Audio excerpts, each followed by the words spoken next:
Y de nuevo Shalom a todos. en el Comando General de Colombia, en el cuartel de los Soldados de la Luz, con mucha alegría de Shalom, estar shalom. acá juntos. Muchas gracias a todos los que están ahí en la teleconferencia, los que estamos acá físicamente, gracias al Eterno, que nos siga ayudando. Siempre nos acordamos de la frase de Rabbi Jonathan que dice que las reuniones de Noágida rompen decretos. Y entonces los invitamos a que dediquemos cada uno esta reunión de noágidas en un propósito específico. Entonces damos ahí 5 segunditos para que dediquemos esta reunión en honor de los puntos.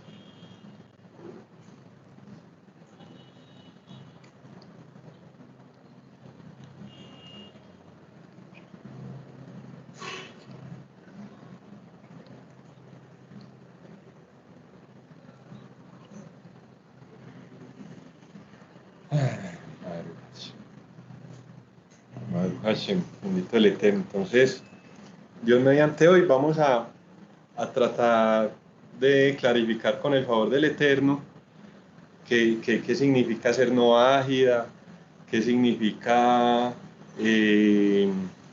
ser monoteísta o estar en el monoteísmo.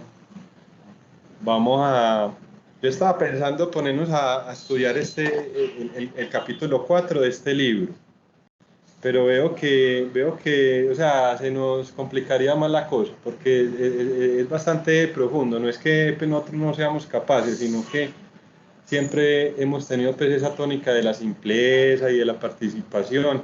Entonces vamos a hacer un resumen, Dios mediante, y a leer algunos parrafitos del capítulo y ya empezamos con la participación de todos. Entonces, primero que todo, o sea, este autor, gran sadik, que se llama Rabbi Moshe Haim Luzzatto, él vivió en la Edad Media. Es un genio pues, de la Torá, él se especializó mucho también en la Kabbalah, y también así como el Rabbi Nachman, como el Ari Hakadosh, eh, murió muy joven. O sea, tuvo una vida muy intensa, muy dedicada pues, a la santidad, al estudio, a la devoción. Vamos a leer una breve biografía del Ramjal. Ellos lo llaman el Ramjal, que es como una abreviación de Rabbi Moshe Haim Luzzatto. Eso se utiliza mucho con los sabios hebreos. Por ejemplo, el Rambam, Rabbi Moshe Ben Maimón, entonces Rambam. Entonces este es Rabbi Moshe Haim Luzzatto, entonces lo llama mucho el Ramjal. Entonces Rabbi Moshe Haim Luzzatto, también conocido por la sigla de su nombre, Ramjal, es uno de los sabios más grandes que tuvo nuestro pueblo en los últimos siglos.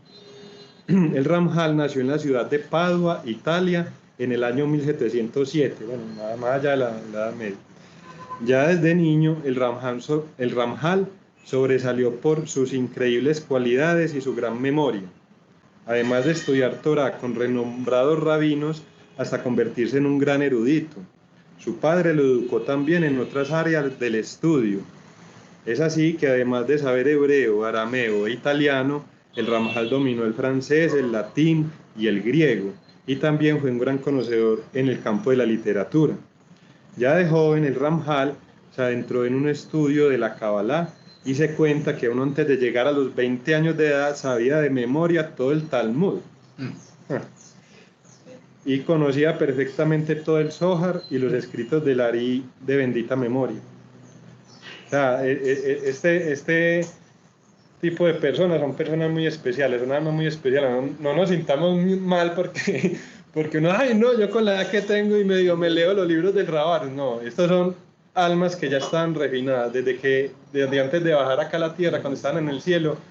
Hashem los mandó con una misión muy específica, revelar un conocimiento. O sea, ya antes de llegar acá ya eran sadiquín, sino que acá se elevaron mucho más.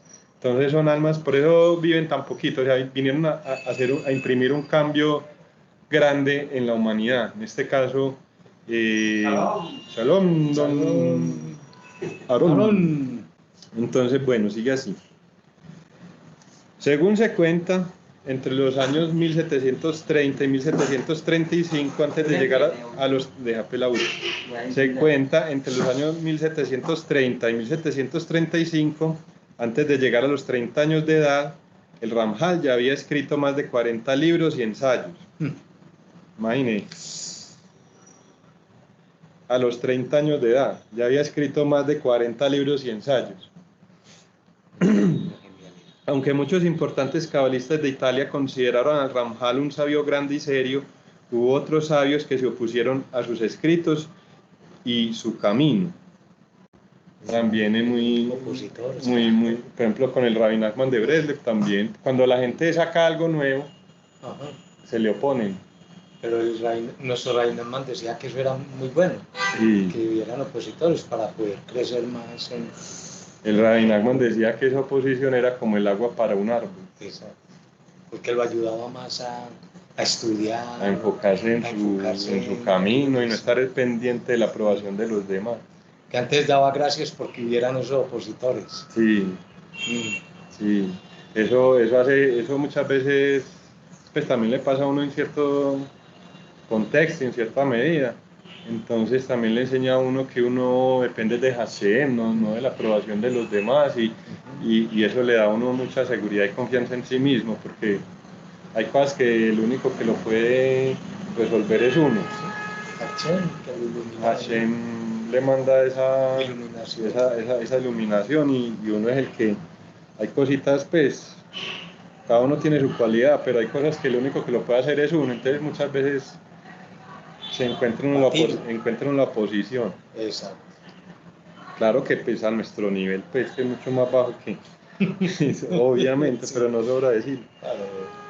Bendito Dios. El mundo judío todavía no se había recuperado de los estragos que produjo el movimiento mesiánico que despertó el falso mesías Shabbatai Tzvi, un falso mesías que le tocó al Baal Shem Tov, quien en su juventud también había estudiado en profundidad mucha Kabbalah, aunque eso no le impidió luego transgredir abiertamente varias prohibiciones de la Torá. Por eso varios grandes sabios de aquella generación temieron que se creara una secta parecida alrededor del Ramjal.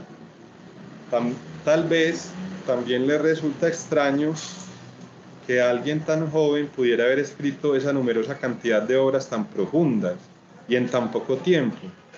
El Ramjal envió muchas cartas a los sabios de su generación para probar su inocencia y defenderse de las acusaciones en su contra. Estas cartas fueron publicadas más tarde bajo el nombre de Yigrot Ramjal, pero todos sus esfuerzos no le ayudaron mucho y el Ramjal se vio obligado a guardar todos sus escritos y a comprometerse a no usarlos más. En el año de 1735, después de un tiempo de relativa tranquilidad, al ver que nuevamente se encendió a su alrededor el fuego de la discordia, el Ramjal decidió abandonar Italia y se asentó en Ámsterdam, donde escribió otros libros que también publicó allí. En el año 1743 decidió partir rumbo a la tierra de Israel y se asentó en la ciudad de Akko. El Ramjal falleció a los 39 años de edad, el 26 de Iyar de 1746. Según una de las tradiciones, su tumba se encuentra en la ciudad de Tiberias, al lado de la tumba del Taná Rabbi Akiva. Bueno, entonces este es uno de los grandes instructores pues, del pueblo de Israel. Una luz tremenda. Una luz tremenda. Este libro es muy recomendado. Es para cogerlo pues como con su avena y su pitillo y a poquito. Pero ahí hay unos conceptos, unos conceptos que uno tiene que tener muy claros. Entonces uno de ellos es el concepto del noajismo, o el concepto de nosotros los no judíos que nos acercamos a Hashem a través del monoteísmo. Entonces voy a hacerles primero, les trata Hashem un resumencito, después leemos unos parrafitos y ya después hacemos la retroalimentación. Entonces hay dos cosas que a mí me parece fundamental, antes de ver en sí qué significa ser noágida o qué significa ser una persona que no es judía y que está acercándose a estos caminos y que está caminándolos. hay algo que nunca debemos perder de vista y que siempre debemos tener claro, porque también, pues, hay otros movimientos, hay otra gente y todo es correcto, pues todos tienen razón, pero ¿en qué nos basamos nosotros? En dos dichos de los sabios, de los rabinos de nuestra generación, de los grandes rabinos de nuestra generación. Uno es el rabino Yitzhak Ginsburg, que es el director de Galeinai, es una ala de Jabal, que viene, él es alumno del Rebbe Lubavitch, uno de los grandes rabinos de nuestra generación. Entonces, el rabino Ginsburg, por ejemplo, tiene un libro muy bonito que lo estuvimos estudiando con Joshua cuando empezamos a estudiar con él en el año 2017. Entonces, ese libro se llama Kabbalah y Meditación para las Naciones, muy recomendable también para nosotros. Entonces, ¿qué dice el rabino Ginsburg? Pues que, mejor dicho, para que nos grabemos en el corazón. Por ejemplo, antes de decirle la frase, ese libro habla de la parte cabalística, parte mística de las 7 leyes no ágidas. Nosotros, como no ágidas, tenemos 7 leyes. O sea, como los judíos tienen sus 10 mandamientos, nosotros los no judíos, el resto del mundo, mejor dicho, el resto del mundo, tenemos 7 leyes. Pero entonces, ¿qué dice el rabino Ginsburg? Para uno poder abordar esas 7 leyes, o sea, ya estamos hablando de estudio de Torah, del Midrash, lo que estaba diciendo don Lindman ahorita. O sea, hay muchas cosas que estudiar. La Torah son miles y miles y miles de páginas, la Torah escrita, la Torah oral, la Gemara, el Midrash, tantos libros de los Hadikim, son miles y miles de páginas. Antes de nosotros meternos ahí a ese estudio de cabeza, porque nosotros no somos judíos, nosotros no nacimos y fuimos criados cerca de centros de estudio donde está sistematizado ese estudio de la Torá. Entonces, ¿qué dice el rabino Ginsburg? Un verdadero noágida es el que tiene emuná. O sea, debemos enfocarnos primero que todo en la emuná. En la emuná, la fe completa. La fe completa. La emuná también se traduce se traduce no, pero también es equivalente al conocimiento del Eterno. Entonces la emuna, dice el rabino Ginsburg, es lo primero que debemos hacer para hacer noahida. Y ahí hay mucho trabajo. También hay que estudiar, porque para uno tener emuná, para uno ser ibodú, para uno seguir avanzando, hay que estudiar. O sea, eso es también, pero ¿qué dice Rabbi Nachman de Bresle? ¿Cómo debe ser la proporción? Shalom, soldados, man. Bendiciones.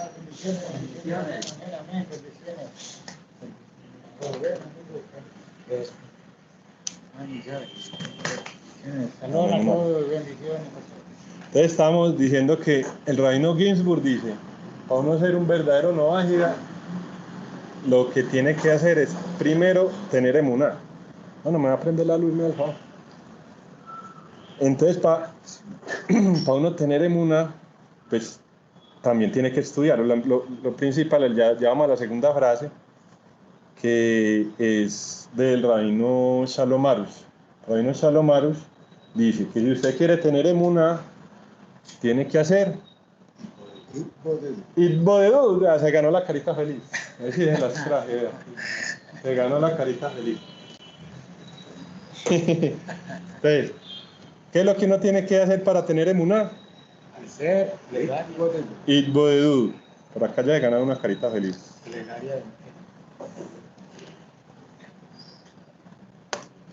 La carita feliz. Bueno, entonces el rabino Arush dice, para uno tener emuná, tiene que para tener emuná tiene que tener emuná. Tiene que hacer itbodedut. Mucho itbodedut. O sea, el itbodedut, como decir la emuná es el músculo y el itbodedut es el gimnasio. Entonces dice Ray Jonathan, ¿usted quiere ser un Arnold Schwarzenegger? Vaya para el gimnasio. Y lo que pasa es que si nos toca, o sea, judíos o no judíos, nos toca tener emuná. porque a todos nos toca desafíos, nos toca pruebas en la vida, nos toca mejorar. Y no sé, Daniel, no sé si llegué tarde, ya lo hablaron tal vez, pero ¿viste el videoclip que mandó, que rodó esta semana? Ahorita le estábamos conversando, pero antes de la grabación, contá. No, en el videoclip es que él pasa los corticos que son la verdad. Pues ahí es donde yo digo pues que es que el rabino, la tarea que hace de ponernos las cosas tan simples, y ahí lo dice, la emuná es más elevado que todo. Eso me llamó la atención mucho, Sí, porque es cierto que repitió sí, 4 veces lo mismo. Exacto. Yo le conté. Yo decía, es que uno como paisa es que es muy exagerado, pero no, eso cierto, tiene como 4 ahí. La emuná es más grande que la Torah y la Misbot. La emuná es más grande que la Torah y la Misbot. La emuná es más grande que la Torah y la Misbot. Un artículo en Facebook de un rabino que es inglés, ¿cierto? Que ha escrito como 40 libros. ¿Cómo se llama el rabino? Pero él hablaba de la fe todo el tiempo, o sea, de la fe en Dios, él hablaba de la fe, y él decía que a veces estaba haciendo el hipodedú, y entonces tenía entrecortes de cosas que se le venían, y él decía, pero esto, ¿por qué será? Y él empezaba a ponerle cuidado, y tiempo después ya se le daba la iluminación, y él decía que entonces que en el hipodedú, cuando se está orando, esos cortes que uno tiene son fundamentales, seguirlo recordando pero que todo eso es fe. Para desarrollar. Sí, pero que todo eso es fe. Por eso es muy bueno no cargar una libretica. Todo eso es fe porque siempre la va a volver, y entonces ahí es cuando dice, Hachem, lo que me estaba diciendo era esto. O sea, a ver si te entiendo, es como lo que estamos hablando siempre, pues hemos hablado varias veces, que uno está haciendo su hipodedú y llega como unos comerciales, pues decirlo así. Están viendo la película y pasan los comerciales, como un pensamiento, y ese pensamiento es muy importante para, después uno se da cuenta, eso es. Que ese pensamiento uno no lo puede dejar olvidar, porque ese pensamiento es lo que Hachem le está diciendo a usted hoy. Ojo, pues que... no, hermano, le ganó su carita feliz. Vea, carita feliz. A ustedes también les voy a poner. Por acá se los mando. Y él ha tenido pensamientos de esos que a los 2 años dice, mira lo que Hachem me estaba diciendo. Eso estamos hablando. Es que eso es fe. Que eso es fe. Sí. Eso es fe, porque usted tiene que seguir trabajando. O sea, usted le dice lo que estamos hablando ahorita, por decir algo, así más claro, para aquí, para los de Medellín, que me voy para Bello o me voy para Itagüí, ¿sí o no? Y uno está como en una dicotomía. Bello es al norte y Itagüí es al sur. Entonces, ¿será que me voy para Bello o me voy para Itagüí? Porque tienes diferentes asuntos que hacer. Entonces uno empieza a hacer su hipodedú y le llega el pensamiento, váyase para Bello. Eso. Entonces, ¿qué tiene que hacer uno? Confiar en eso, tener fe que es algo que es Hashem. A mí me pasa constantemente porque yo soy vendedor ambulante. Entonces, constantemente me pasa eso. Y muchas veces cuando salgo de la casa, yo digo, hay un día pues, ¿a dónde me voy a trabajar hoy? Si me voy para Itagüí o me voy para Bello. Y no sé, me pongo a mirar el clima, pero no me pongo a mirar el clima, pues el cielo, que por allá va a caer agua, que por allá va a ser tal cosa, que pronto me va, no. Yo tengo fe y me concentro y digo, voy a ir a Itagüí, o cuando me toca ir, voy a ir a verlo. Y le va bien. Y me voy para allá y voy con esa fe ciega, sí. Ciega no, porque usted está haciendo preguntas. No, cuando yo ya decido, pienso yo para dónde voy, decido ir por la fe que tengo. Es que mire que ahí también hay un concepto muy importante, porque es que una cosa es la fe, la emuna, y otra cosa es la confianza, el bitajón. Entonces, como decir, la fe es el pregrado. Es que la fe es antes. Usted hace primero el pregrado. O sea, uno cuando está en la universidad estudió medicina, listo, es el pregrado, ya se graduó de médico. Pero va a hacer una especialización en ginecología. Entonces es el posgrado, ¿cierto? La especialización. Entonces la fe es el pregrado y el bitajón, la confianza, es la especialización. O sea, uno tiene fe de que ese es el camino que Sí. le está mandando uno a Hashem. Pero ya cuando sale y se va y lo camina, eso ya es confianza, ya es poner en acción. O sea, usted le llega un pensamiento, Un pensamiento, voy... y ya usted lo pone en acción, confía en que es el Eterno el que le está guiando y lo hace y le va bien, entonces le fortalece uno mucho la confianza. Y hay otra cosa también que decía el rabino, que o sea, y no solamente en el Libodeo, sino en todas las plegarias que se hacen, por ejemplo, leer al querido David, porque el David tiene una expresión muy linda, tiene una, yo la... En los salmos. Sí, para recitar los salmos tiene una... Y que también cuando uno está recitando los salmos que le vienen a uno cosas, también es importante retener qué fue lo que le vino para más adelante mirar qué es lo que le está mostrando, porque siempre le está mostrando algo. No si usted se pone a estudiar y se le vienen cosas banales o cosas, no, eso no tiene nada que ver porque eso es esa es la mala inclinación. Sí, lo que usted cuando está leyendo y le vienen cosas de ideas por ejemplo, de cosas que usted debía hacer y que no ha encontrado respuesta, lo que pasa es que Hachén se la está enviando ahí, entonces usted tiene que tener fe de que eso que le llegó ahí, recordarlo para entenderlo más adelante. Sí. Entonces, mire que eso también es algo que va mucho con el tema de nosotros, o sea, con cómo es el camino de nosotros. De nosotros me refiero pues a los que no somos judíos, que estamos por acá en las naciones, estudiando la emuná. Entonces, debemos enfocarnos mucho en eso. A mí me gusta mucho, hay un rabino de Breslev que se llama el rabino Leiser Brody. Él es como decir, ya está pues como en otros trabajos, pero él fue mucho tiempo la voz en inglés del Rabarush. Como Rabbi Jonathan es la voz en español, Rabbi Leiser Brody la voz en inglés. Entonces él tiene un estudio muy bonito que sobre, o sea, en inglés es spiritual awareness. Atento.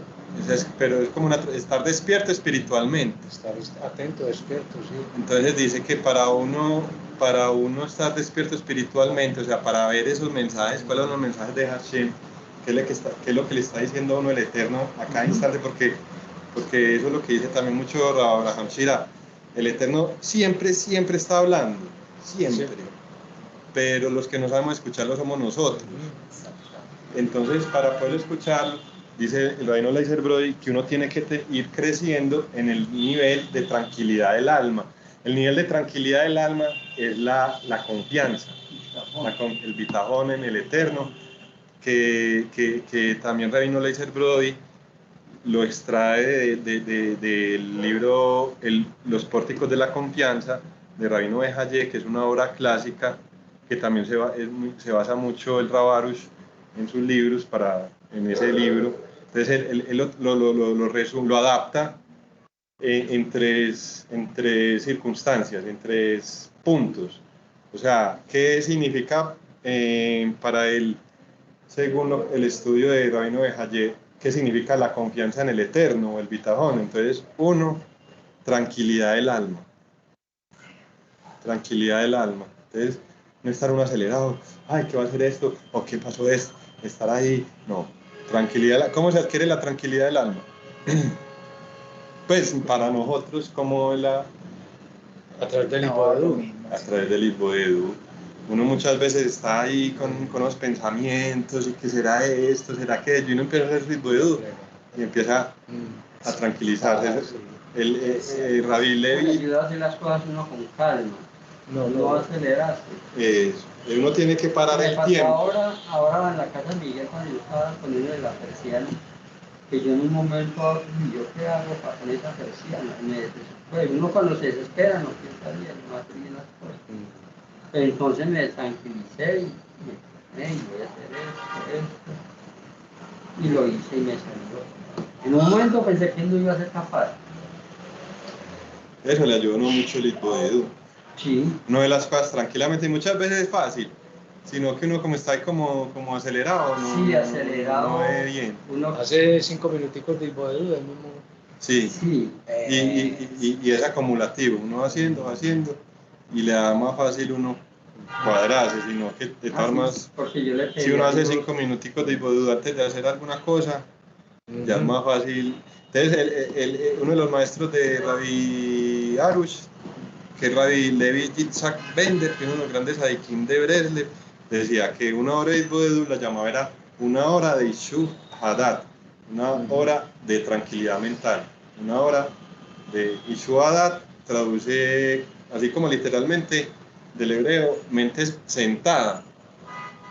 Terra Jonathan dices que es como un caldero en el horno ahí, fritándote de aceite, echando burbujas. Entonces como quitar esa olla de ahí y ponerla en una mesa, ya se va reposando. Entonces la primera es tranquilidad del alma, que eso se lo da mucho el Hidboedú. Entonces así es más fácil uno dejarse guiar por los hadikim. Entonces no es tanto estudiar, sino de escuchar esa voz del Eterno, esa voz de los hadikim que nos están tratando de guiar. Entonces es lo que estaba diciendo el señor Lima al principio, por eso es que nuestro camino es ese. Mire que un verdadero no es una persona que tiene emuná, y para tener emuná hay que hacer itboedut. Uno de los grandes hadikim de la generación nos dicen, Reino Ginsburg y Reino Shalom Arush. Entonces, el segundo punto es sostenerse en Hashem como si estuviéramos en una montaña de roca. Cuando uno va a hacer las cosas, cuando uno ya tiene esa claridad, tranquilidad, listo, hay pabello. Entonces me voy, pero como si estuviera caminando en una montaña de roca. Que decía Rabino Leiser Brody, como muy distinto, y usted está haciendo equilibrio en una silla, puede que se caiga, puede que no, pero hágase uno como esa imagen mental, estar parado en una montaña de roca, que es una roca, que no se mueve, no se cae ni por el berraco. Y el tercer punto es saber que el Eterno tiene el conocimiento y la habilidad para hacer todo para bien. Es que llegan muchas cosas y uno dice, ay, ¿será así? ¿Será así? ¿Cómo será esto? ¿Quién irá a parar? Entonces, tranquilidad del alma, sostenerse en Hachén como en una roca y saber que el Eterno tiene el conocimiento y la habilidad para hacer todo para bien. Y como decía el querido David, ya eso es muy fácil escucharlo y decir, ay, sí, me suena, pero ya hacerlo, pedalearle en práctica. Pedalearle lo otro. Eso, por eso es que hablamos tanto que somos soldados de la luz, porque es que es una guerra, porque siempre Amalek es lo contrario. Amalek en hebreo, las palabras de Amalek tienen las mismas palabras de la palabra duda, Safek. Entonces, Amalek es el archienemigo del pueblo de Israel, pero de nosotros también. Amalek es una fuerza de la impureza que siempre está tratando de imprimir. Una fuerza oscura. Una fuerza de oscuridad. Sí. Entonces siempre trata de imprimirnos la duda. Entonces, vamos a mirar cómo sería pues el camino de Dios para los no judíos. Entonces va a ser primero el resumen y después leo unos parrafitos. Entonces, el resumen es que, o sea, el primer hombre que creó el Eterno fue Adán, ¿cierto? Eso hasta un niño sabe eso, pues, por lo general. Pronto ahora no. Pronto dice J Balvin. Entonces, no fue J Balvin, fue Adán. Entonces, Adán está en un nivel espiritual muy grande, o sea, él era realmente un ser espiritual. Entonces, ¿qué pasó? El Eterno lo puso acá en este tiempo y en este espacio. O sea, le contrajo toda esa luz espiritual, y el trabajo ya de todo el resto de la humanidad por todos estos miles de años es volver a ese nivel donde estaba Adán. Entonces Adán tuvo un conocimiento muy elevado. Entonces, antes toda la humanidad se basaba en una raíz espiritual. O sea, hay una raíz donde estaba conectado Adán con el Eterno. Entonces esa raíz siguió después con Enoch. Enoc fue también un gran sabio, pero fue pues, de esos tiempos antiguos. Se dice que Enoc fue tan santo, pues adquirió una santidad tan grande que ascendió al cielo con el cuerpo, pues, lógico, con el alma, con el cuerpo. No es Noé. Ah, no, No es ese fue anterior a Noé. Ah, Ese fue anterior a Noé. anterior. Anterior. Imagínense, aquí estamos hablando de Adán. Despuésito de Adán, al ratico, Sí, no. a los científicos de años, a las varias generaciones después de Adán, llegó Enoc, No. después llegó Matusalem, después llegó Noé, Noah. Entonces ellos eran los guardianes de ese conocimiento. Ya después de Noé llegó los hijos Shem y un nieto de Shem, Eber. Shem y Eber tenían la primera casa de estudio del conocimiento, la primera yeshiva, y era noágida.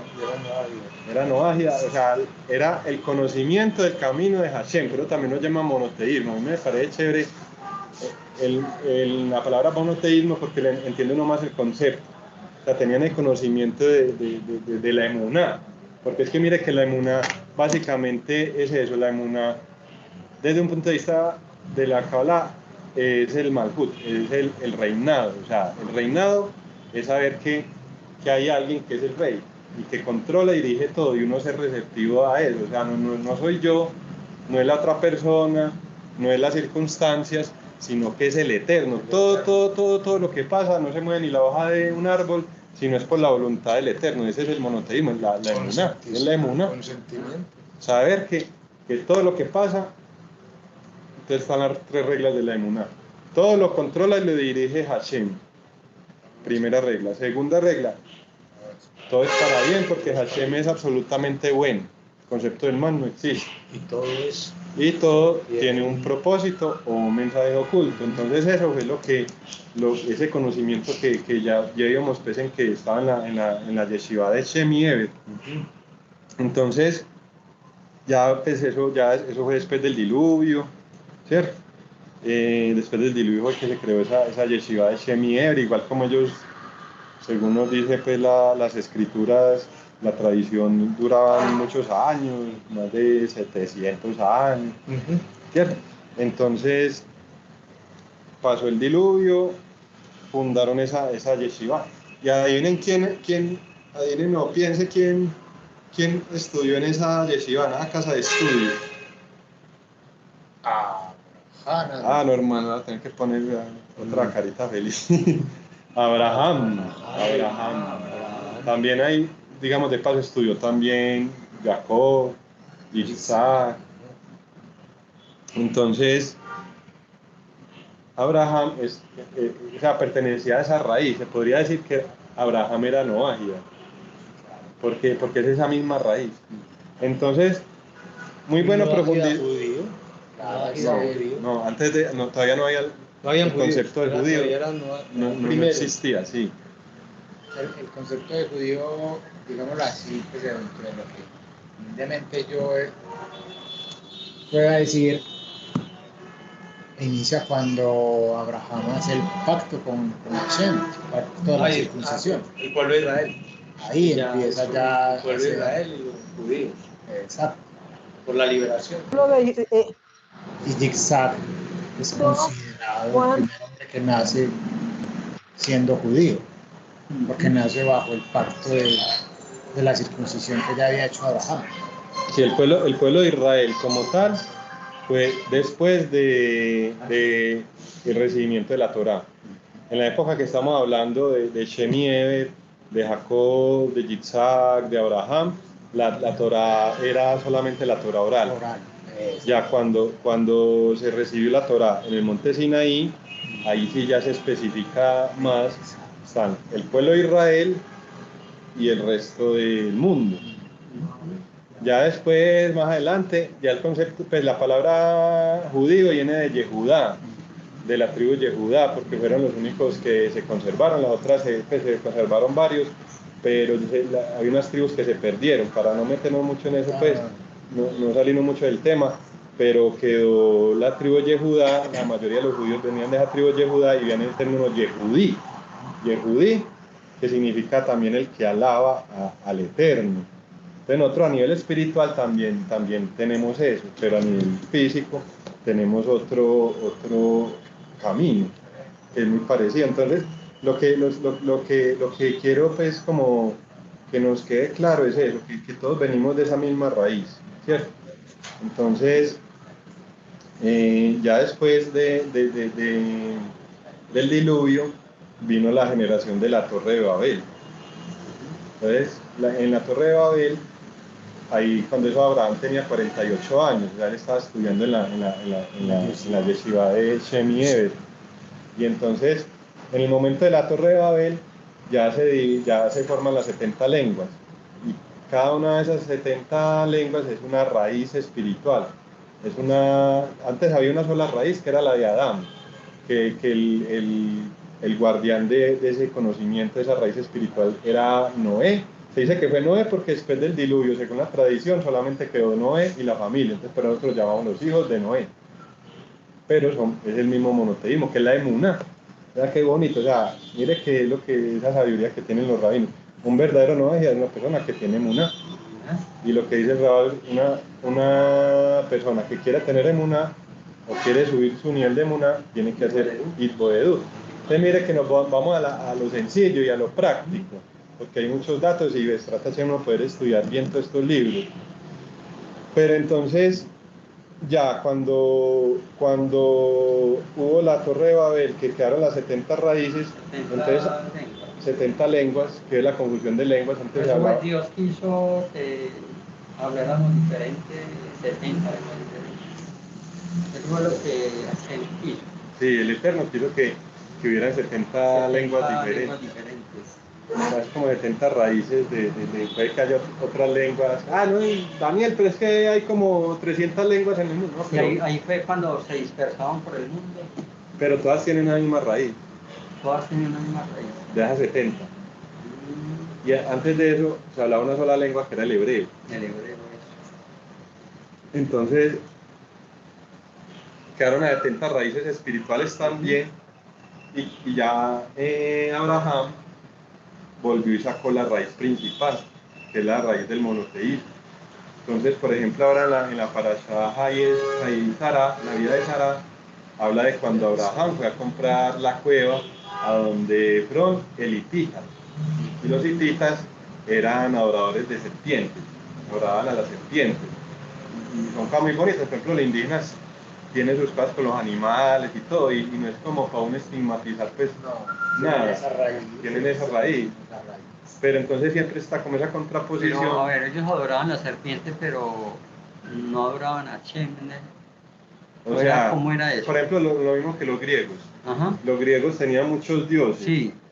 Y cada dios era realmente un ángel. O sea, lo que estudiamos en estos días, ¿a quién adoras? O sea, un ángel es un mensajero. Las fuerzas de la naturaleza son mensajeros, son recipientes del agua. Son recipientes de esa misma energía divina, pero todo eso mismo tiene una sola fuente, que es Hashem.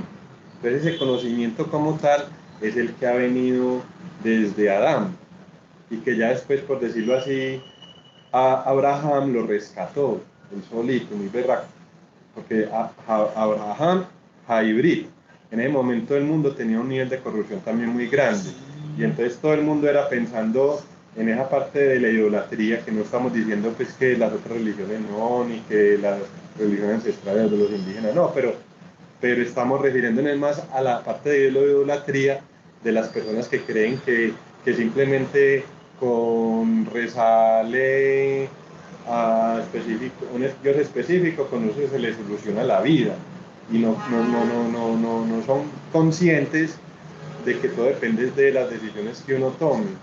No son conscientes de que todo es una prueba, es una guerra para uno mismo irse superando, para uno ir mejorando, que todo lo que está pasando está siendo dirigido por el uno y único, por Hashem, pero llama al Eterno, el que fue, es y será. Entonces siempre está presente en todos los momentos de nuestra vida. Ese es el conocimiento que rescató Abraham. Entonces ya nosotros, ¿qué somos nosotros? Nosotros estamos en diferentes naciones. Entonces lo que hacemos nosotros es unirnos a esa raíz principal, sin ser judíos. Pero nos unimos a... Pero es que mire que ahí viéndolo, yo creo que está como muy claro, porque es la emuná, es la emuná. Por eso el Rábaros dijo como 4 veces, la emuná es más grande que la Torah y las misbot, porque usted puede estudiar Torah, hacer preceptos, que es lo que nos pasaba a nosotros al principio. Pero no ser simple, pero no ser simple, o no ser una persona pues respetuosa. Chévere, no, acuérdate que no, digamos que es cómodo, eso, que es como bacano, chéverón, alegre. O sea, sin alegría, pues, o sea, usted puede ser un estudioso de la Torah y ser un rabioso. Sí, ¿no? Y pasa, y el Rábaros cuenta historias de eso. Entonces usted pierde ahí Entonces, por eso pierde el norte. Entonces, por nosotros nos ponemos tanto a la religión y siempre nos gozamos por la simpleza, porque vea que es lo que quiere el Eterno de nosotros, porque es que nosotros estamos apegados a esa misma raíz que es la emuná. Y lo que pasa es que las religiones tienen de intermediarios otras figuras como que para llegar uno a Hashem. Otros peajes. Sí, sí, una cantidad de obstáculos, los berracos. Sí. Y que ese no es el camino expedito. Usted en el camino expedito del hijo de Duco en la emuná, usted va directo. Que uno tiene la enseñanza de los rabinos y que nos guían para uno poder saber cómo es que uno se dirige al Eterno, ¿sí?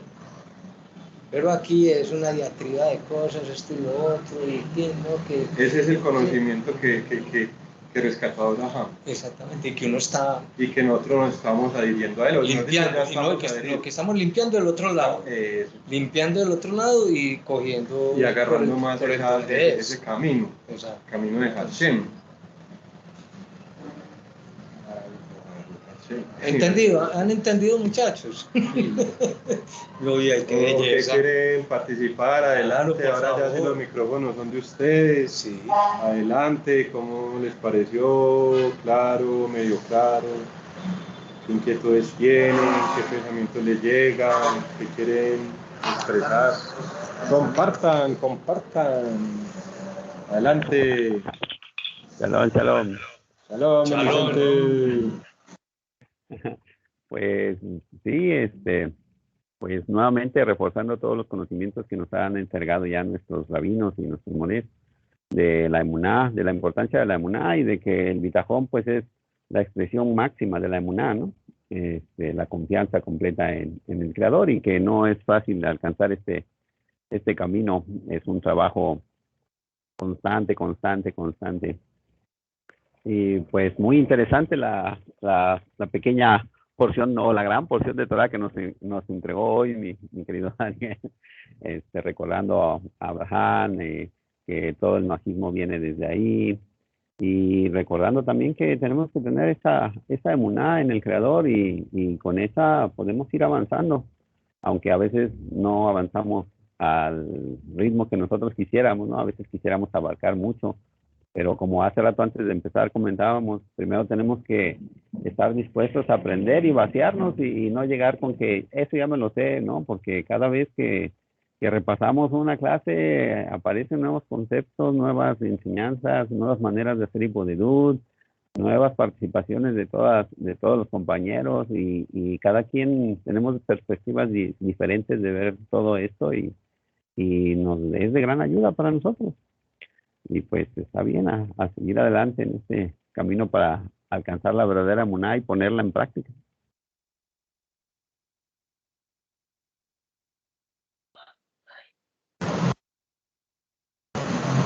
Bendita el Eterno, hermano, muchas gracias. Sí, es que básicamente es como molerle a esos conceptos para clarificarlos más y ponerlos en práctica. Muchas gracias, don Vicente. Adelante, don Obed. ¿Dónde está el lugar de su gloria? En todo esto que hemos hablado está el lugar de su gloria.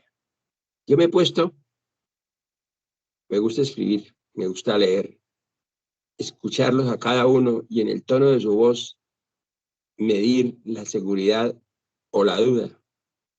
Cuando ustedes hablan de la tranquilidad del alma, que la da la Ibodedud, cuánta verdad hay en eso.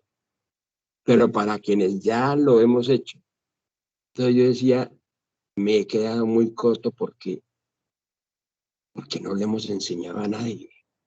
Aún ni a nuestra propia familia hemos sido acuciosos para que se practique como se come todos los días, se desayuna la Ibodedud, que nos va a dar una gran riqueza espiritual. Eso es lo más importante. Y a veces nosotros lo comentamos como un gran logro, pero del vecino, no de lo que hemos vivido nosotros. Y la otra cosa, sostener en Jacién como si estuviera en una montaña de roca. Espectacular. Hacer ese pensamiento de que me pongo el hombro en una roca y ahí nadie me va a mover, absolutamente nadie me va a mover. Todo este sistema de cosas y de ejemplos van haciéndole florecer en el interior de uno la emuná, se la va fortaleciendo. Porque muchos de ustedes les he oído decir, sí, esto es muy difícil, sí, tremendamente difícil, tremendamente difícil.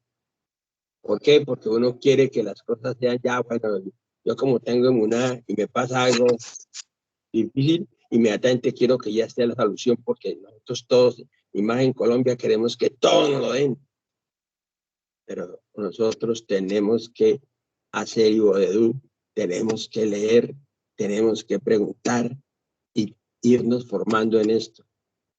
Y esta tarde he sentido eso, el estar en una universidad, cuando estaba uno en esa época de estudio, apuntando y teniendo todas esas formas para uno luego presentar lo que yo, aparte de lo que hice en la casa, estudié y averigüé para dar mi concepto sobre una materia. Y es muy rico, muy lindo, muy productivo lo que en esta tarde he recibido.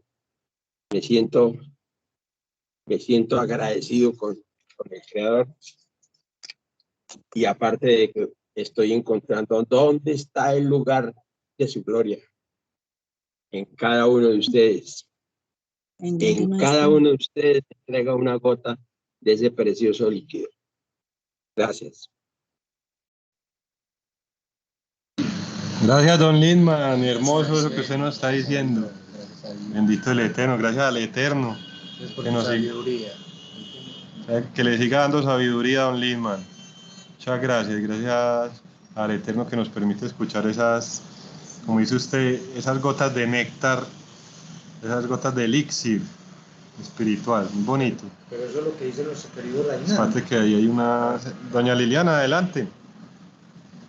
Pues, a continuar con lo que estaba diciendo, que estaba muy Gracias, hermano, en la puerta. ¿Nos pueden hablar un poquito más durito? Que es que nos está dando brega escucharlos. Por favor, vamos a cerrar aquí la puerta a ver si es que mucho carro por ahí afuera. Nos hablan un poquito más durito, por favor. Ok, ¿ahorita sí me escuchan? Sí, mejor, Ahí sí, señora. Mejoró. Gracias. Para continuar con lo que estaba diciendo el estimado anterior, sí es, no es fácil, pero sí es fácil. Por lo que cuando nosotros empezamos, lo digo yo por mi experiencia, donde yo vivo es un pueblo, somos como 2 familias colombianas, hay mucha gente de Puerto Rico, y antes cuando yo estaba metida en la religión, era la superhermana, y cuando yo comencé a hacer preguntas y a buscar, porque yo le decía a Dios que me mostrara su verdad, porque no me sentía salva, me quedé sola. Después de ser la superhermana, me hacían las cruces, y caminar en esta hermosura, porque es hermoso, con todas las piedras y todo lo que nos tropezamos, no es fácil, pero yo creo que cuando reconocemos o cuando caemos en cuenta de que realmente no somos un cuerpo con un alma, sino un alma con un cuerpo, comenzamos es como una sacudida, se nos van saliendo todas esas dificultades que veíamos como dificultades, porque realmente el pensar de que ahora no me van a hablar, no tengo amistades, no tengo con quién compartir, y como que estamos muy apegados a lo material, pero como al caer en cuenta que no es lo material, es mi alma la que tiene que tomar el control, es como un abrir, como una liberación, y ya comienza uno a, a tener ese descanso de que no estoy caminando en la verdad del eterno. Y aunque lo que dice el hermano, que nosotros, el estimado, que no se lo enseñamos a nuestros familiares, sí se ve. Ellos muchas veces no lo que hablamos, sino lo que hacemos es lo que ellos ven, pero esta antes hacía esto, pero ahora se ve como más tranquila, como relajado. Sí se ve, aunque nosotros no lo veamos. Y gracias al Eterno por la tecnología, porque al escucharlos a ustedes, como que le da a uno como una carga de vamos adelante, que todavía hay más, y como se siente uno como no estoy solo, aunque no tenga más gente con quien compartir, no estoy solo, porque lo que ustedes hablan, como decía el estimado, las enseñanzas de Moré Yoshua, que el Eterno Israel lo bendiga, porque es súper todo lo que él nos ha ayudado. Pues esa era y gracias a ustedes, porque yo me gozo con ustedes, oírlos hablar y los comentarios que hacen, todo como con gracia, pero sustancioso. Y ese era Muchas gracias, doña Liliana. Yo lo que eso lo fortalece, eso lo fortalece uno mucho, la devolución, y te doy la palabra. Es que eso lo fortalece uno mucho, gracias al Eterno, y escuchar verdad, es que no es, como dice uno por aquí, no es caspa. Eso le alegra a uno mucho, y como dice usted, le llana a uno mucho el corazón, y también lo que usted dice, también estoy de acuerdo, y lo he vivido, y tenemos también que entender eso, lo de la parte de la familia, del medio ambiente. Es uno primero ir cambiando, y ya el Eterno se encarga de todo, porque es que mire que eso es como cosas de la religión. Y eso antes lo que hace es apartar a la gente, pero todo el mundo tiene el alma, y entonces que yo lo que digo pues aquí humildemente es que el Eterno como que nos está refinando para nosotros ser sencillos, para ser simples, y ahí sí poder que mucha gente llegue acá, porque si nosotros, imagínense, si todavía no tenemos eso y llega mucha gente, entonces antes nos da orgullo, nos creemos mucho. Y la última cosita es que todos nos hemos sentido así, como Abraham, Jaibrit, al otro lado, al mundo aquí a este lado, y el resto, y él solito ahí al otro lado. Entonces, eso me hizo acordar de otra parte de la historia de la Torre de Babel, que ¿para qué creó Nimrod la Torre de Babel? Es que para matar a Dios, porque él se creía a Dios. Y entonces cogió unas flechas y las tiraba, ya que para poder que las flechas le llegaran a Dios, qué pecado. Y entonces él tiraba las flechas, y Hashem, bueno, me dijo, por el camino que el hombre quiere ir, desde el cielo lo conduce. Entonces bajaban con sangre, como para ver. Bueno, hágale. Sí. Y entonces eso, es ese materialismo también que hay ahora. Esos grandes gigantes que tienen poder económico y político, y que están haciendo una torre para aislarse del resto de la humanidad. Entonces también es muy vigente pues como todo ese mensaje. Sí. Y nosotros ser como Abraham al otro lado. Al otro lado no quiere decir que no vayamos a trabajar, que no vayamos a cumplir con nuestras obligaciones, pero más sin embargo estando al otro lado ahora sí lo hecho que está que pero es más fácil en este camino, pues se ve más, o sea, lo vino más claro. No, a lo que yo quería hacer la alusión era cuando el señor Lindman habló de que es que nuestro Rabbi Nachman nos dice que primero hay que tener un sadik, ¿cierto?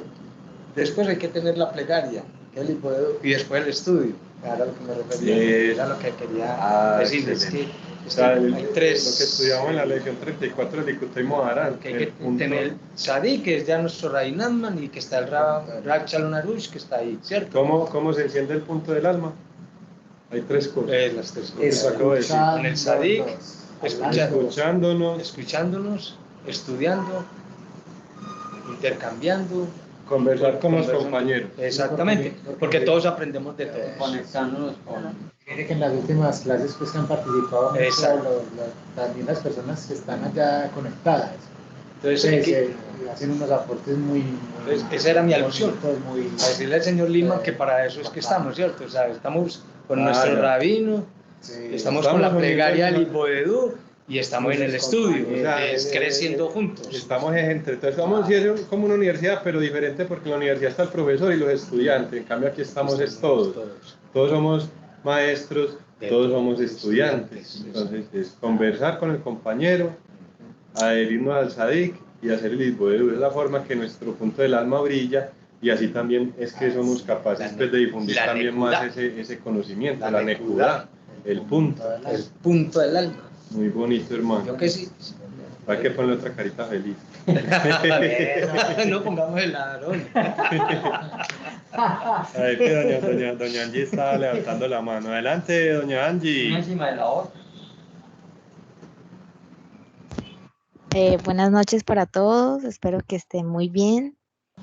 Pues yo quería hacer como un aporte, ¿no? Pues yo les comento, yo es la primera vez la segunda, ¿no? Que me reúno con ustedes y yo venía ya de hace como un año sola con los libros del Rabino Arus. Yo no había tenido la oportunidad de tener este tipo de entrenamiento ni escuchar estas cosas, y pues la verdad es que me siento como muy feliz, como muy identificada de que hay otras personas aquí en Colombia que también están haciendo eso, ¿sí? Y pues digamos lo que quería compartirles es que de mi experiencia es que la mala inclinación, no sé si es lo mismo que Amalek, digamos que le sirve al Eterno. ¿En qué sentido? O sea, cuando viene la mala inclinación, porque ella es personalizada, pues no sentirnos como abatidos ante las circunstancias, sino es más como un llamado como a la paciencia, porque desde que la emuná entra en nuestra vida, la emuná vino fue como a purificarnos, así lo veo yo.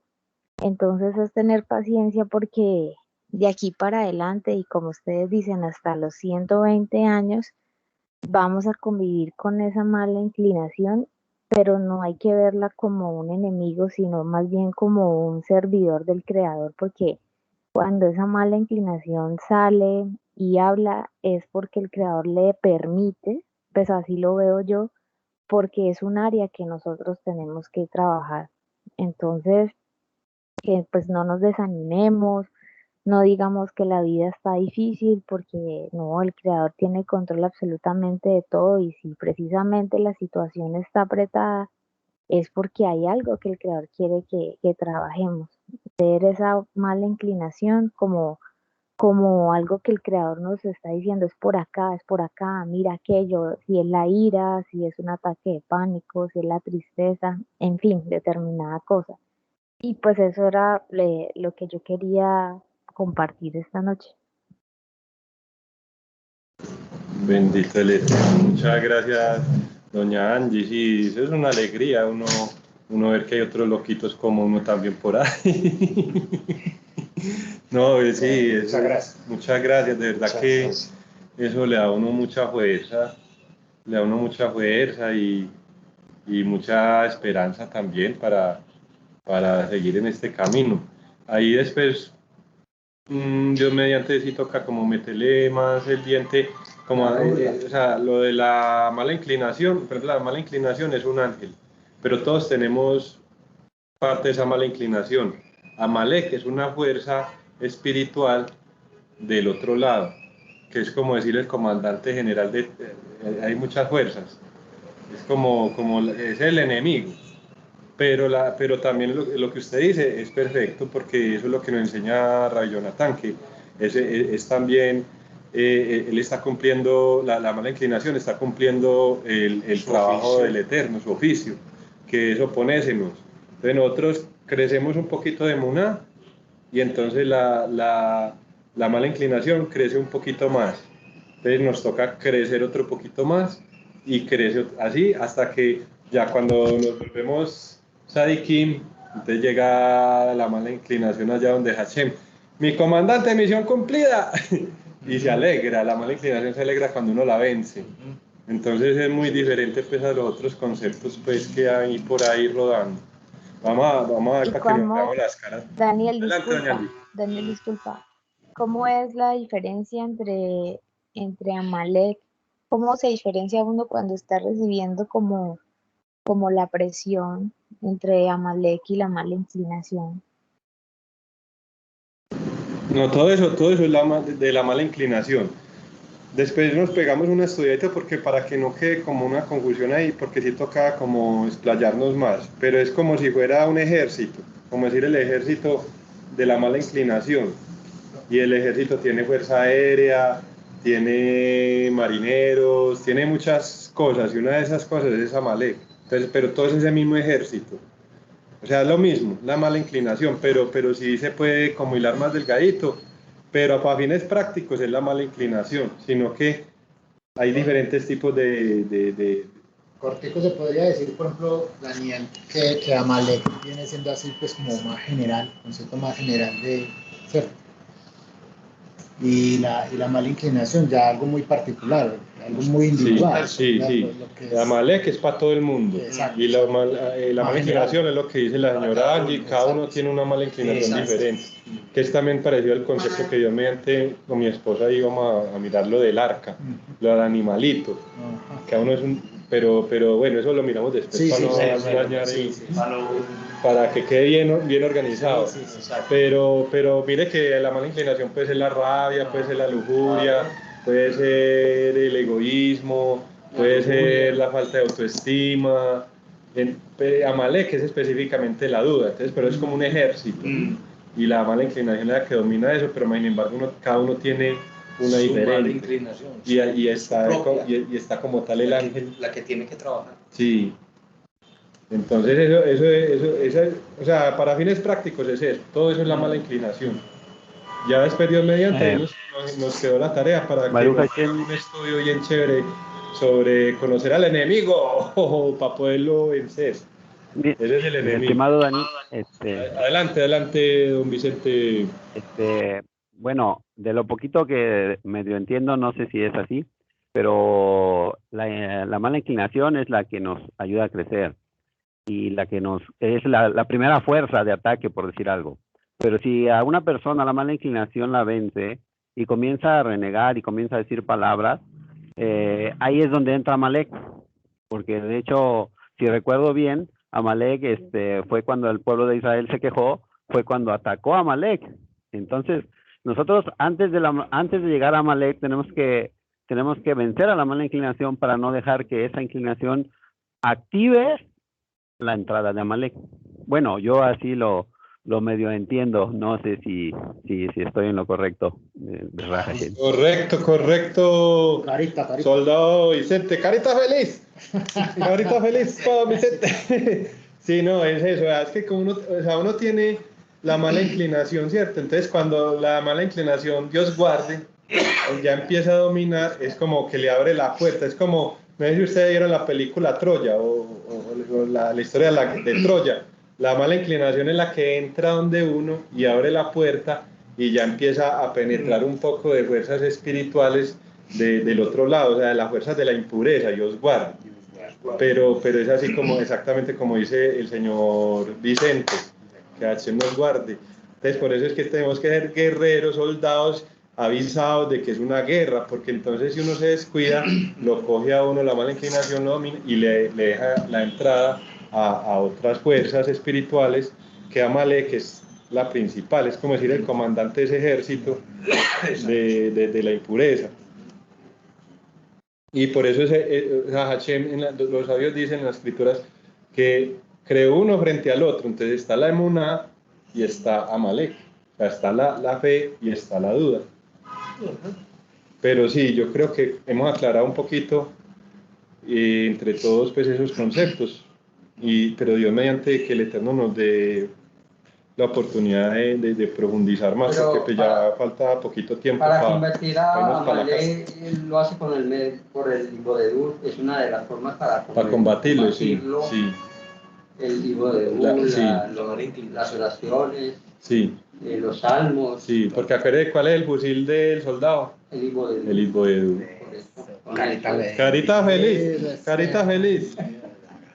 Que la ganó. Entonces esa es la guerra contra Amalek. Esa es la guerra. Y cuando uno, mire que lo que hablamos al principio, un verdadero noagia es una persona que tiene emuná. Para tener emuná hay que hacer hitboedut. Entonces si uno está con duda, o tiene emuná o tiene duda. O tiene emuná, o Dios guarde, está la mala inclinación dominante, Dios guarde. Entonces la forma de contrarrestar eso es con la plegaria, muy buena. Sí. Entonces eso es bueno entenderlo, pero es que mire que ahí vamos otra vez a la simpleza. La simpleza es que uno tiene que hacer hitboedut, o sea, uno cuando hace algo espiritual, pero puede que haya otra gente que no le guste hacer el hitboedut, pero puede que haga buenas obras, o puede que haga cosas que lo conectan uno con el alma. Cuando uno está conectado con el alma, no entra, no tiene cabida, no puede llegar ninguna, la mala inclinación está dominada. Y las fuerzas del otro lado no tienen cabida. Está como la fortaleza blindada cuando uno está haciendo cosas según la voluntad del Eterno. O sea, bueno, para nosotros el hitboedut. Que es muy bueno, Daniel. Pues es que de esto, con la ayuda del Eterno, nosotros vamos a hablar mucho, todos los días, o muchas veces. ¿Por qué? Porque es que de la emuná aprendemos todos los días, y todos los días que la estudiamos aprendemos algo nuevo. Claro. Uno no se trata de decir la emuná, no, sí. Yo sé que la emuná, yo sé que... Sí, no. Usted sabe, yo sé. Pero muy bueno ese tema. Y nosotros acá tenemos pues como esa, entre comillas, metodología, que no lo es porque aquí no establecemos metodologías de estudio ni nada, sino son charlas, de que machacamos, pero no lo hacemos por metodología, sino porque es lo que sale. Es conversar con los compañeros del servicio al Eterno. Sí, esa es la guerra. Esa es la guerra, sino que sí toca como preparar un poquito más para que hagamos Dios mediante un estudio, una conversada sobre eso para vencer al enemigo, porque hay que tener conocimiento de cómo funciona el enemigo, por dónde se le mete. Para enfrentarlo. Claro. Para que no le entre ni aire.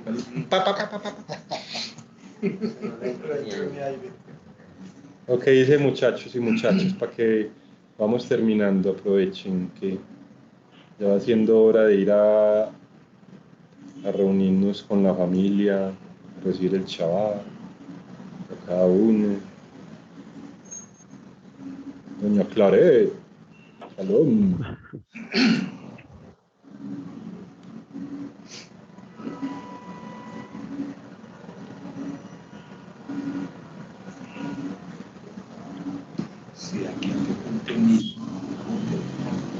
Bueno, señores, soldados de la luz, muchas gracias por participar. Es verdad que es una alegría uno escuchar a la gente y estar acá juntos. Carita feliz para Daniel, porque nos compartió muchas cosas. ¡Ay, me pusieron carita feliz! Y la de Miguel. Doble, doble. La de Miguel Ahorita feliz, ahorita feliz. como trabaja y fuera saca tiempo Está para que venir por está acá. muy cansado, vino a compartir con nosotros. Y hasta para acá, vamos a Acá. mostrarnos aquí un poquito la... Vea, ese querido Rubencho, Salón a todos. de la tribu de Rubén, pero esta es de la tribu de la sabrosura. Salón. Ese por allá Aarón. es Don Aarón, así está viendo, sí. Salón. Está Don Aarón, ese es Don Vicente que está ahí en la cámara. Vicente. El de Él es México, dónde? de México, Ah, mexicano. Está mi esposa, véala por allá. Está escuchando mucho, pero está también haciendo cosas. Sí. Este es mi hermano. Pues todos somos hermanos, pero este también es de sangre. Y este es Don Osman. Shalom a todos. Es Shabbat shalom a todos. Shalom. Shalom. Muchas gracias a todos. Por ahí hay otros que no vinieron hoy. David está estudiando la especialización. Los viernes no puede venir, pero por ahí está conectado ahorita, se conectó un ratico. Ahí está también doña Sara, que también es del combo. Ya todos somos del combo de la gallina. Nosotros somos del combo de la gallina porque es que nos gustó mucho una enseñanza de que los sabios hablan de que uno... O sea, está hablando de que Rabbi Natán tenía un hijo y el hijo ya estaba como casi que mendigo. Rabbi Natán, el discípulo de Rabbi Nachman. Y entonces le digo, no, mijo, es que usted le toca trabajar, trabaje. Y él se puso a trabajar, para el correo, el servicio postal. Entonces ahí mencionaron el cuento de la gallina, que la gallina todo el día se escarbando dentro de la basura. Y por ahí encuentra un granito, se lo come, por ahí encuentra otro granito y se lo come, y así hasta que llena mucho. Así somos nosotros tenemos que estar trabajando, tenemos que estar por ahí en la calle haciendo nuestras diligencias, las vueltas, uno llama, vamos a hacer una vuelta, y da la vuelta, no, ir para hacer un mandado, alguna cita que tenga uno, entonces uno está por ahí en la calle, pero en todo eso hay goticas de luz, que le sirven a uno para llenar el alma y para ganar esa guerra contra Amalek. Entonces por eso decimos que somos del combo de la gallina. A los que de pronto, los que no son de Colombia, el combo es como que la gallada. el grupo, la gallada, como el equipo de batalla, como un equipo, el combo, el equipo de la gallina. Sí. Doña Claret, adelante.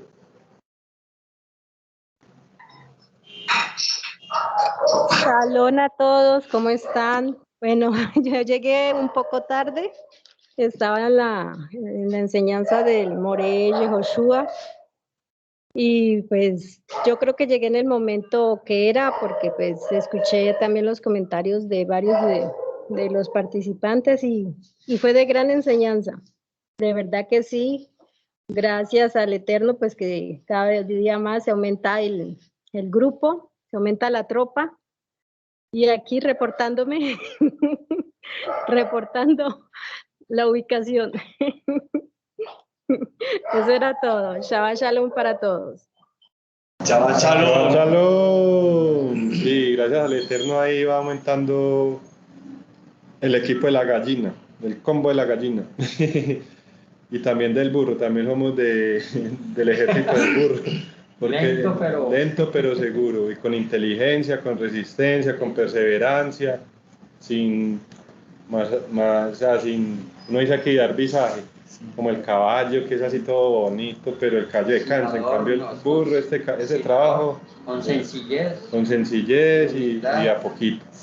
Muchas gracias, doña Claré, muchas bendiciones a todos, el Eterno les conceda todos los mejores deseos de sus corazones, que el Eterno nos ayude a acercarnos cada vez más a Rabbi Nachman de Breslev, a vivir sus enseñanzas y que podamos seguir reuniéndonos a estudiar. Dios mediante, después tenemos por ahí una actividad chévere para que hagamos así en conjunto para profundizar lo del Arca de Noah, Entonces, muchas gracias a todos. Y a Hashem primero que todo. Chao, chao. Chao, chao. Chao. Chao. Chao, chao. Shabbat shalom. Shalom. Llegó el café para despedir, gracias a Shen. Shalom. Gracias a Hashem.